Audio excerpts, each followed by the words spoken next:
Hey guys, sorry I was about to get a phone call. So anyways, I just wanted to share a quick recipe with you. It is my favorite keto cookie recipe. It's just a simple butter cookie. I actually I used to make this all the time when I first started keto, and it really helped me through those first few weeks. I just kept them on hand nonstop because that helped, fight that sugar craving.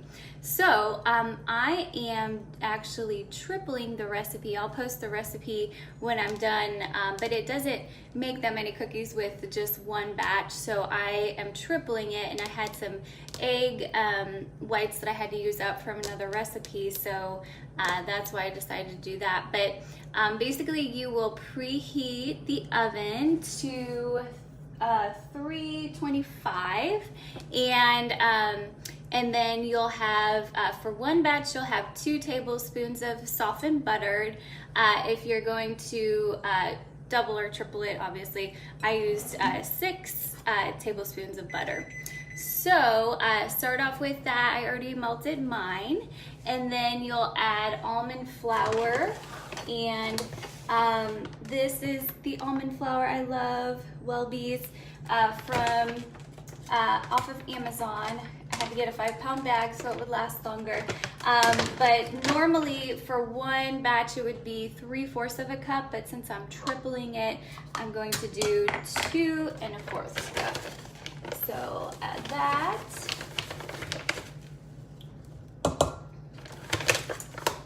And hope everyone is having a good week so far.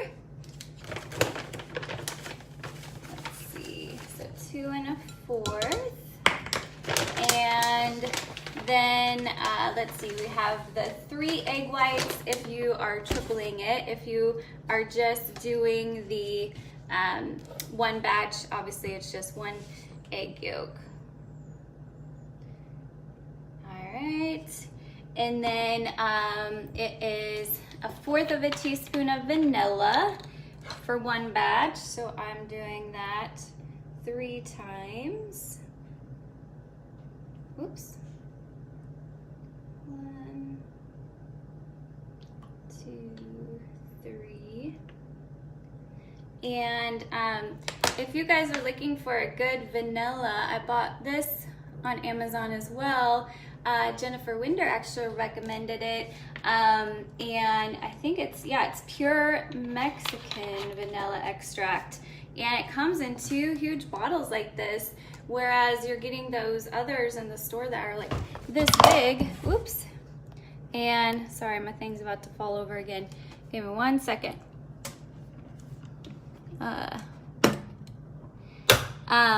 So if you are looking for a good vanilla, that is that's one that will last forever. I'm on the same bottle. I think I've had it for a year now.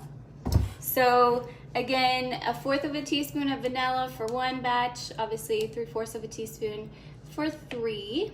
And then let's see, for your stevia, I usually like to use as little as possible.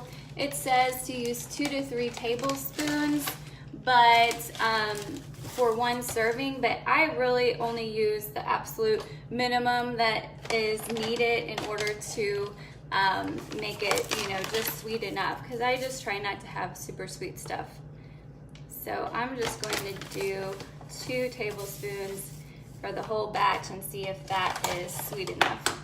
So then you just mix all that stuff together, and I'll show you what that looks like when it's done.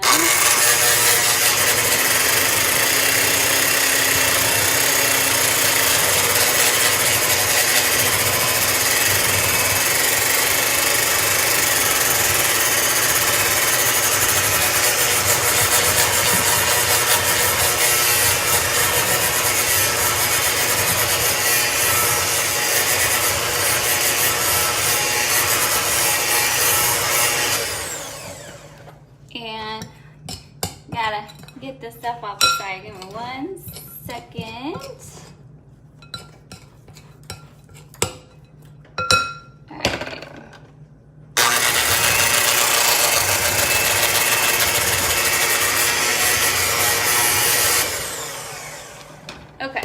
I'll show you what that looks like.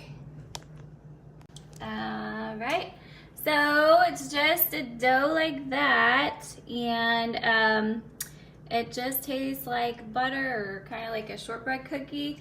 And then basically, I had forgotten about this, but you do actually want to freeze it for about 15 minutes, and then just so it hardens a little bit, and then you'll just bake it for 10, it says 15 to 20 minutes, but I usually watch it like at 10 to 12 minutes, and then if it needs a few more minutes, I'll go ahead and put it in there. But I think it's like 15 to 20 is too long for it, at least for my oven.